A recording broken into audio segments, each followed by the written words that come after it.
दोस्तों, Vodafone idea की बात करें तो स्टॉक के अंदर आज ज़बरदस्त वॉल्यूम में कामकाज हो रहा है। स्टॉक के अंदर इंट्राडे में अच्छी तेज़ी भी बनी। तो फ्राइडे की तूफ़ानी तेज़ी के बाद स्टॉक आज भी काफ़ी अच्छा लग रहा है। बड़े फंड हाउस की खरीदारी चल रही है। इसके पीछे काफ़ी बड़ा रीज़न है, जिसको समझने की कोशिश करेंगे इस वीडियो के माध्यम से। वैसे ये बार-बार सवाल निकल के आता है कि वोडाफोन आइडिया में आखिर प्रमोटर की हिस्सेदारी में कौन-कौन है, उसको भी समझना चाहिए हमें। और क्योंकि सरकार चाहती है कि आने वाले समय में कुछ और नए इन्वेस्टर को यहाँ पे जोड़ा जाए। इन्वेस्टर जो प्रमोटर कोटे से अपनी हिस्सेदारी ले और प्रमोटर के तौर पे आए, जो रणनीतिक तौर पे इसके साथ जुड़े, अपनी राय रखे और अपनी इस रणनीति के तहत कंपनी को आगे बढ़ाए। तो सरकार का फैसला क्लियर है, सिर्फ पैसा नहीं चाहिए बल्कि एक ऐसा निवेशक चाहिए जिसका यहाँ पे दिमाग का इस्तेमाल हो और कंपनी को आगे बढ़ाया जाए। क्योंकि फ़िलहाल दोनों ही कंपनियाँ, चाहे वो वोडाफ़ोन पीएलसी हो या फिर आइडिया ग्रुप हो, उनसे कंपनी अच्छे से संभल नहीं रही है और इसीलिए सरकार ने यहाँ पे रणनीति बनाई है। तो क्या है आगे की उम्मीद, कौन आने वाले समय प्रमोटर के तौर पे आ सकता है, समझने की कोशिश करेंगे इस वीडियो के माध्यम से। लेकिन फ्रेंड्स, उससे पहले अगर आप पहली बार हमारे चैनल पे आए तो चैनल को सब्सक्राइब कर दीजिए, एक बेल आइकॉन दबा दीजिए ताकि जब भी नया वीडियो बने पहला नोटिफिकेशन आपको मिले। वीडियो पसंद आए तो लाइक शेयर जरूर कीजिए। चलो फ्रेंड्स, वीडियो स्टार्ट करते हैं। मैं हूँ आपका दोस्त एस बी दवे और हमारे अपने चैनल ऑनलाइन कमाई में आपका बहुत बहुत स्वागत है। तो सबसे पहले वोडाफोन आइडिया के कारोबार की बात करें। स्टॉक इस समय 7.33 पर आपको ट्रेड करता हुआ दिखाई देगा, जहाँ पे 1.38% की तेजी है। वैसे शुरुआत इससे भी शानदार हुई थी 7.45 पर। ऊपर के लेवल से प्रॉफिट बुकिंग थोड़ी सी हावी हो गई, जिसकी वजह से स्टॉक थोड़ा नीचे आया। लेकिन इंट्राडे में तो यहाँ पे गिरावट भी हुई थी, 7.17 तक चला गया था। क्लोजिंग फ्राइडे की 7.23 के आसपास थी। लेकिन निचले लेवल से जिस तरह से खरीदारी फिर से दिखाई दे रही है, वो एक शुभ संकेत है। पूरे बाजार में वॉल्यूम के मामले में वोडाफोन आइडिया नंबर 1 पे आ गया। तो ज़बरदस्त वॉल्यूम में कामकाज हो रहा है। इसकी हिस्टोरिकल परफॉर्मेंस को देखें तो पिछले एक महीने में यहाँ पे 11.06% की तेज़ी बनी है। यानी पिछले एक महीने से स्टॉक के अंदर फिर करंट लौटा है। 3 मंथ की बात करें, यहाँ पे 2.55% की तेज़ी देखने को मिल रही है, जबकि पिछले एक साल में यहाँ पे 45.23% की गिरावट हुई है। और बात करें अगर हम 3 ईयर की, तो यहाँ पे 25.46% की आपको गिरावट देखने को मिलेगी। पिछले 5 सालों में 36.02% की गिरावट है। ये एक ऐसा स्टॉक है जिसने पिछले 4-5 साल में लोगों को कोई खास बेहतर रिटर्न नहीं दिया, क्योंकि स्टॉक ऊपर के लेवल से जो 19 रुपये तक चला गया था, वहाँ से काफ़ी नीचे आ गया। तो आज मॉर्निंग में 2.35% के आसपास की तेज़ी देखने को मिली। तो काफ़ी अच्छा रहा आज का दिन। अब वोडाफोन आइडिया का अगर रेवेन्यू देखें तो जून 2025 में 11,022.50 करोड़ के आसपास रहा है, जबकि पिछले साल जून 2024 में ये 10,508 करोड़ के आसपास था। यानी साल दर साल के हिसाब से रेवेन्यू अच्छा खासा बढ़ा है। नेट प्रॉफिट की बात करें, इस बार देख दो कि 6,608 करोड़ का लॉस हुआ है। पिछले साल सेम क्वार्टर में 6,432 करोड़ का लॉस था, यानी लॉस थोड़ा सा इस बार बढ़ा है। अब यहाँ पे ईपीएस की बात करें तो -0.63 रुपीज़ के आसपास रहा है, जो पिछले एक साल पहले -1.02 रुपीज़ के आसपास था। ईपीएस में थोड़ा सा सुधार हुआ है।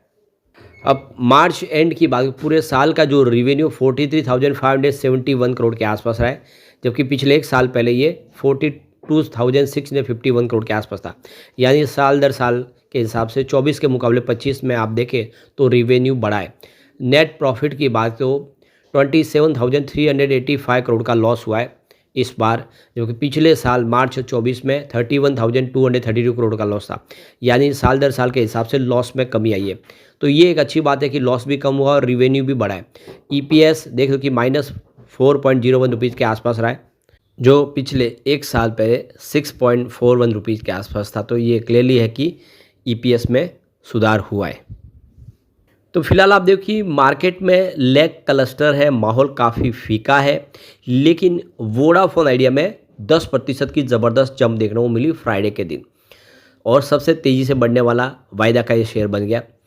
तो ये स्टॉक में जो ज़बरदस्त तेज़ी बनी, इसके पीछे जो रीज़न निकल कर आया है कि सरकार एक ऐसे इन्वेस्टर की तलाश में है जो इसमें पैसे भी लगाए, अपनी हिस्सेदारी ले, जो प्रमोटर के तौर पे ले, और अपने अनुभव और अपना जो एक्सपीरियंस है वो कंपनी में शेयर करें।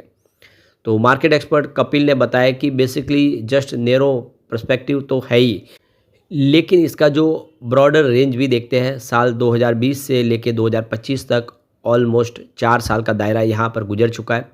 स्टॉक में कोई न कोई खास मूवमेंट देखने को नहीं मिला, दबाव में है, तो आने वाले समय स्थिति यहाँ पे बदलती हुई दिखाई देगी। अब यहाँ पे वोडाफोन आइडिया के लिए जो सबसे बड़ा जो प्लस पॉइंट आप देखें, तो ये क्लियरली आप देख सकते हो कि वोडाफोन आइडिया अब 5G सर्विस तेज़ी से शुरू कर चुकी है। जिस वजह से कंपनी पिछड़ी थी, वो अब इनके लिए माइनस पॉइंट धीरे धीरे करके ख़त्म होगा। कंपनी 5G में बहुत आगे बढ़ने वाली है और काफ़ी अच्छी 5G सर्विस दे रही है। जो मेजर मेट्रो सिटीज़ है, जिसमें आप 4 सिटीज़ देखें, मुंबई, दिल्ली, बेंगलुरु और कलकत्ता, चारों जगहों पे इनकी 5G सर्विस शुरू हो चुकी है। इसके अलावा गुजरात की सिटी देखें तो अहमदाबाद, राजकोट, वडोदरा, सूरत जो में बड़ी मेजर सिटी है, वहाँ पर भी इन्होंने अपनी 5G सर्विस शुरू कर दी है। इसके अलावा अदर सिटीज़ की बात करूँ, जैसे कि पुणे, नागपुर, जयपुर, चंडीगढ़, मैसूर, इंदौर, सोनीपत, कालीकट, मल्लापुरम, मेरठ, विशाखापट्टनम, मदुराई, आगरा, कोची, त्रिवेंद्रम, छत्रपति संभाजी नगर और लखनऊ में भी इन्होंने 5G सर्विस शुरू कर दी है। इसका मतलब यह है कि लगभग सारे बड़े सिटी को अब कवर कर दिया गया। अब काफ़ी लोगों के ये भी सवाल है कि हम 5G सर्विस शुरू हो गए लेकिन हमको 5G सर्विस मिल नहीं पा रही। तो इसके पीछे आपको ये समझना चाहिए कि आपके पास मोबाइल में 5G सर्विस क्यों नहीं चल रही है। तो पहले तो आपको ये ध्यान हो जाए कि आपके पास 5G सर्विस वाला फ़ोन होना चाहिए। अगर आपके पास 4G सर्विस है तो उसमें 5G सर्विस नहीं चलेगी, आपको 5G फ़ोन लेना होगा। उसके बाद में आपकी जो सिम है वो 5G है या नहीं, आपको 5G सिम होनी चाहिए। अगर आपके पास पुरानी 2G सिम है तो उससे आप 5G सर्विस का आनंद नहीं ले पाएंगे। 4G कन्वर्ट हो जाती है 5G में, लेकिन 2G और पुरानी जो सिम है वो 5G सर्विस नहीं दे पाती। फिर उसके बाद आपको वोडाफोन आइडिया की जो नेटवर्क को सिलेक्ट करना है, अपने फ़ोन की सेटिंग में जाके, जहाँ पे 5G नेटवर्क को आपको सिलेक्ट कर लेना है, जिससे आपकी 5G सर्विस शुरू हो पाएगी। और एक खास आपको ये भी ध्यान रखना है कि आपके पास 5G रेडी पैक भी होना चाहिए। अगर आपने जो रिचार्ज करवाओ 5G सर्विस वाला नहीं है तो आपको नहीं मिलेगी। ये सारी बातें आपको ध्यान रखने, फिर आपको 5G का आनंद मिल जाएगा अगर आप उस सिटी में रहते हो तो। अब यहाँ पे काफ़ी लोगों के ये भी सवाल निकले कि वोडाफोन आइडिया के अंदर प्रमोटर कौन कौन है। तो बहुत सारे छोटी छोटी कंपनियाँ जो बनाई गई है प्रमोटर के तौर पे दोनों कंपनियों की तरफ से, आप देख, जिसमें वोडाफोन भी है और देख सकते हो कि आदित्य बिरला ग्रुप है, उनकी कंपनियों की हिस्सेदारी है। तो आप देखें तो इसमें इंडिविजुअल हिंदू अनडिवाइड फैमिली की 0.02% की होल्डिंग है। कुमार मंगलम बिरला की मात्र 0.02% की होल्डिंग है, यानी उनकी पर्सनल होल्डिंग काफ़ी कम है। उनकी कंपनियों की अलग अलग होल्डिंग है। एनी अदर स्पेसिफाई में 19.01% की होल्डिंग, उनकी संख्या 10 है। एनी अदर स्पेसिफाई में 6.54% की होल्डिंग अलग से, उनकी संख्या 7 है। अब यहाँ पे देखो कि यूरोप पैसिफिक सिक्योरिटीज लिमिटेड के पास 5.16% की बड़ी होल्डिंग है। उसके बाद में ओरिना इन्वेस्टमेंट प्राइवेट लिमिटेड की 4.05% की होल्डिंग है। ग्रासिम इंडस्ट्री लिमिटेड की 3.06% की होल्डिंग है। प्राइम मेटल्स लिमिटेड की 2.54% की होल्डिंग है और मोबिल वेस्ट की 1.55% की होल्डिंग है। उसके बाद वोडाफोन टेलीकम्युनिकेशन इंडिया लिमिटेड की 1.50% की होल्डिंग है। ट्रांस क्रिस्टल लिमिटेड की 1.35% की होल्डिंग है। उसके बाद omega telecom holding private limited की 1.26% की होल्डिंग है। एशियन टेलीकम्युनिकेशन इन्वेस्टमेंट मॉरिशस की 0.90% की होल्डिंग है। इसके अलावा एलियन इन्वेस्टमेंट प्राइवेट लिमिटेड की 0.79% की होल्डिंग है। अल अमीन इन्वेस्टमेंट की 0.75% की होल्डिंग है। हिंदाल्को इंडस्ट्री लिमिटेड की 0.69% की होल्डिंग है और उषा मार्टिन टेलीमेटिक्स लिमिटेड की 0.65% की होल्डिंग है। इसके अलावा यहाँ पे विजयस होल्डिंग प्राइवेट लिमिटेड की 0.38% की होल्डिंग है और Birla group holding private limited की 0.33% की होल्डिंग है और Pilani investment and industries corporation की 0.17% की होल्डिंग है।